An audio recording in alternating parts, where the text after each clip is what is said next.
What's up, guys? Matt Brown from the LSR Podcast. Thanks for joining me and Dustin and Adam right here on the channel each and every week. And while you're here, go ahead and hit that subscribe button, give us a thumbs up, and let us know in the comments if there's anything you'd like us to tackle in a future episode. But without further ado,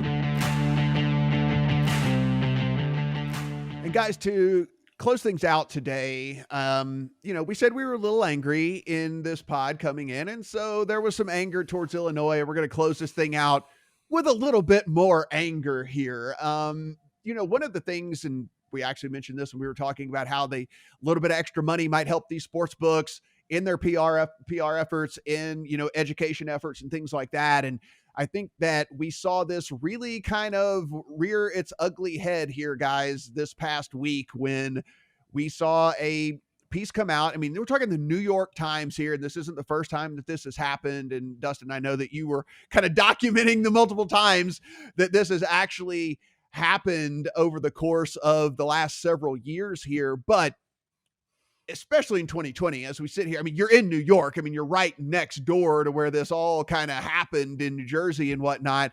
And the fact that there are articles being written that are sourcing people that we know are probably not even real people, that are sourcing offshore sports books over and over and over again, when it's just completely unnecessary, is just shocking. It's shocking to me as we sit here again at the end of July in the year of our Lord 2020.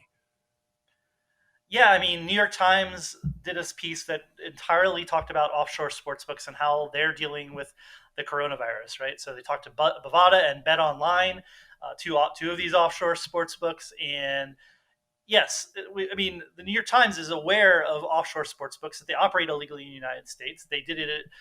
If you've been doing this for a while, you remember a 2015 investigative piece that they did a lot of reporting on about what goes on in Costa Rica and at these offshore sports books and how they serve the U.S. illegally. And so, yes, but 2 years into legal U.S. sports betting, a story that's only cites offshore sports books. You could go across the border to New Jersey and have dozens of sports books who are willing to talk to you about this. You have actual legal physical sports books in upstate New York. You have Vegas that's been around forever. You have to go out of your way to only cite offshore sports books. It is so it's just, and they're not even only out of your way. It's just lazy because you got a PR pitch probably from Bet Online or Bovada and said, hey, this is what's going on. You want to write about this? And you can excuse reporters who are maybe a little busy at other media outlets, but the New York Times, there's not really any excuse for this. So it's angering. And we just talked to Casey Clark from the AGA last week about these media efforts and the education efforts need to go on. So it's all very frustrating that we're seeing it from a mainstream media outlet, just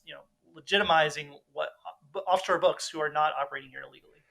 Adam, and look, to give credit where credit's due, right? I mean, we should at least give credit to these offshore books because they have figured out how to keep their name in the news cycle throughout the course of not only legalization, but, several years now, a couple of years now into legalization. They really amped up their PR efforts, and they're not really solely relying on just SEO search and things anymore. Like, they're actively saying, hey, if you want to get a quote from us, we're more than willing to give you a quote. And it's working a lot more times than we can even imagine.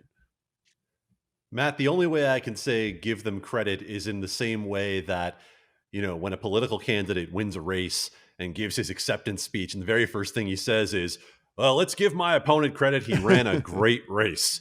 I don't want to give that credit. I have to. You're right. But the other piece of this is that for so long, these offshore books were able to conflate what they do with Las Vegas. And I put Las Vegas in big air quotes. And so you saw a baseball writer in Chicago today write about odds that the World Series will happen.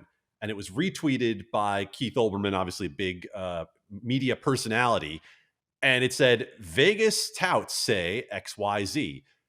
And they added Bet Online. And you can't say any more than that. They have successfully created the perception that is something that is related to Las Vegas, when in fact they are the polar opposites of each other.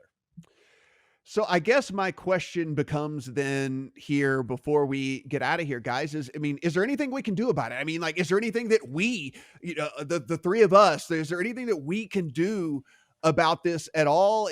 Are we just really hoping that the AGA really steps up their game as far as education and the PR efforts as to where you can go about getting these things if you want to write a story on topic A, B, C, D, whatever it might be? Like, what can we do? Or are we just kind of like, we got to sit back and complain about it here on the podcast a couple times a year?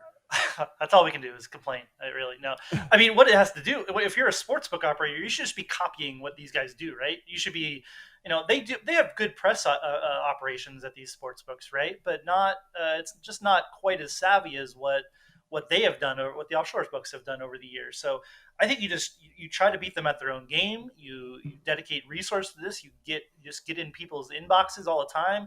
You don't have the exact same offers. Again, like we're often talking about things that are not offered on legal markets. So there's plenty of opportunities to talk about what is happening in legal markets. So, I think sports books, they do have good press operations. They just need to ramp it up even more.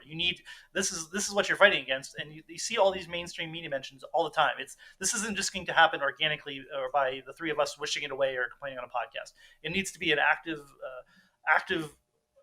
something that the sportsbooks have to do actively all the time and thinking about what can we do to get into mainstream media and turn this narrative away from the offshore books. Dustin, I agree. And I think the other piece that we need to consider is that this isn't about stories about baseball betting. I think that's probably why the New York Times article offended me as much as it did, because a lot of times when you see the offshores quoted in mainstream media outlets, it's about markets that aren't being offered in legal sports books, right? It's about things like the Oscars or weather or global warming or things that you're just not going to see offered in any regulated environment. That's why that story bothered me. But I also feel like when you have legal sports books that offer something like the hot dog eating contest, that's where you really need to get out there and push the name. Because the reason a lot of these reporters remember the offshores is that they're getting these pitches that are for exotic markets, and they're the ones that you kind of get a chuckle from and say, wow, you can bet on anything now.